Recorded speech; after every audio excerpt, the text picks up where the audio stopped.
កូននៅទូចអត់ដឹងអត់យល់ចូលចិត្តកូលអំពុលម៉ាក់ប៉ាគ្មានរឿងអីសោះធាក់ដីស្រែកយំលូឡាធំឡើងទើបភ្ញាក់អាត្មាស្រណោះម៉ាក់ប៉ាប៉ុនពេកយំយប់យំថ្ងៃអត់មានស្រាកិលហើយព្រោះចង់ឲ្យម៉ែពួរថៃ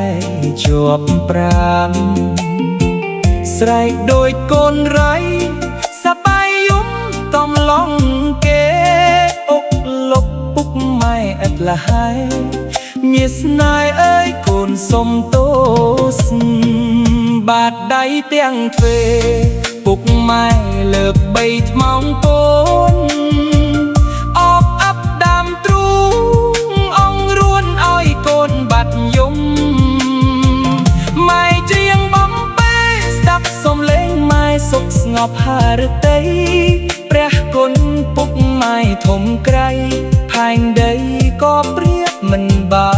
នទម្រាំកូនធំលំបាកប៉ុណ្ណាស្លាក់រូងនេត្រាកាយស្គមស្កំព្រោះស្រឡាញ់កូនពុកម៉ែស្អ៊ូទុកធំកូនបានរស់សុខនរងព្រោះកូនបាន